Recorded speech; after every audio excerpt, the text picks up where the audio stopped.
मित्रों, मैं जूली भारती। मित्रों, आज मैं आपके लिए लेकर आई हूँ डाकू अंगुलीमाल की कहानी। एक बार की बात है, महात्मा बुद्ध श्रावस्ती नामक स्थान पर अपना उपदेश देने पहुँचे।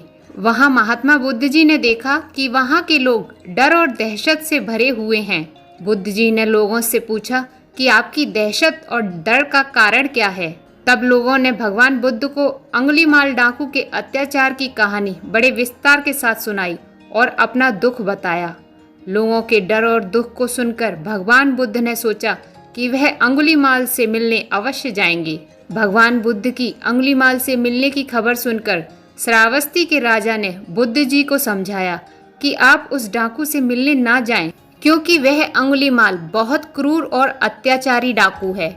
लेकिन भगवान बुद्ध ने राजा की बात नहीं मानी। वह एक दिन चुपचाप अकेले ही अंगुलीमाल से मिलने जंगल की ओर चल पड़े। जब भगवान बुद्ध घने जंगल में चल रहे थे, तभी वहां अचानक से अंगुलीमाल डाकू आ गया। भगवान बुद्ध ने अंगुलीमाल डाकू को अपने सामने खड़ा देखा। वह देखने में बहुत भयानक लग रहा था।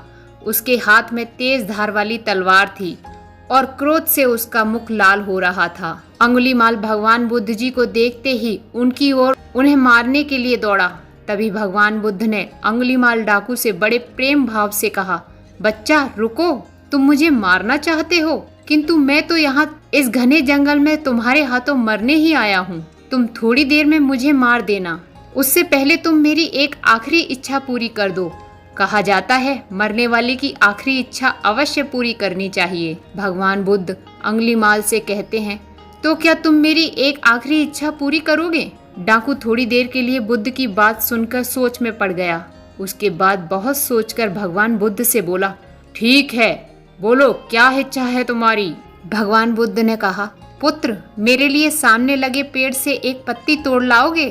अंगुलीमाल डाकू भगवान बुद्ध के व्यक्तित्व एवं बातों से इतना प्रभावित हुआ कि वह मना नहीं कर सका।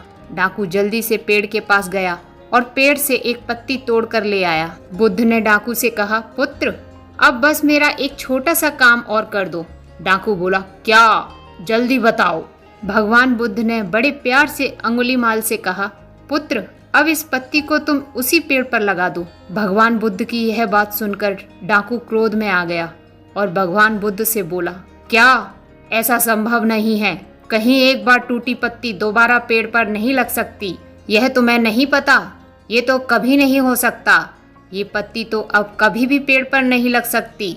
तब भगवान बुद्ध अंगुलीमाल से बड़े प्रेम से बोले, बच्चा, जिस प्रकार पेड़ से टूटी पत्ती फिर से पेड़ पर नहीं लग सकती, उसी प्रकार किसी का जीवन लेना तो सरल है, किंतु किसी को जीवन देना बहुत कठिन।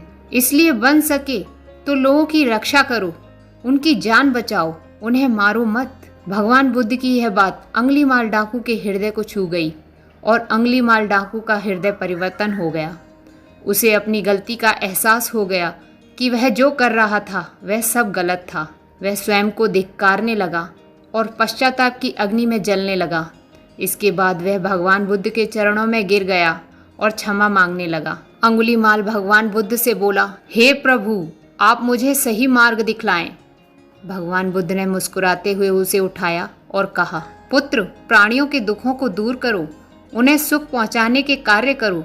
इसी से तुम्हारा कल्याण होगा और इसी से तुम्हारे पापों का अंत होगा। भगवान बुद्ध के इन वचनों को सुनकर अंगुलीमाल ने दृढ़ संकल्प किया कि वह लोगों की भलाई और सहायता में अपना पूरा जीवन बिता देगा।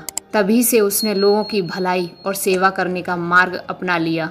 मित्रों, व्यक्ति कितना भी बुरा क्यों ना हो, लेकिन अच्छे विचारों के प्रभाव से उसकी बुराइयों का अंत हो सकता है। जिस प्रकार अंगुलीमाल डाकू की बुराइयों का अंत हुआ और बाद में वह आगे चलकर महान संत बना। मित्रों, यदि ये कहानी आपको पसंद आई है तो वीडियो को लाइक करें और शेयर करें। साथ ही साथ नीचे कमेंट बॉक्स में कमेंट करके अवश्य बताएं कि आपको ये कहानी कैसी लगी। मित्रों, इसी प्रकार की कहानियाँ सुनने के लिए भारती मैडम क्लासेस चैनल को सब्सक्राइब करें। बेल आइकन बटन दबाकर ऑल पर क्लिक करें, जिससे कि हमारी नई कहानी, नई कथाओं के नोटिफिकेशंस आप तक पहुँच सकें। मित्रों, सभी कहानी एवं कथाएं सुनने के लिए नीचे दिए गए डिस्क्रिप्शन बॉक्स के प्लेलिस्ट के लिंक पर क्लिक करें और ऊपर दिए गए आई बटन पर क्लिक करके भी आप सभी कहानियां सुन सकते हैं। मित्रों, कहानी सुनने के लिए बहुत बहुत धन्यवाद। कल मिलते हैं फिर एक नई कहानी के साथ।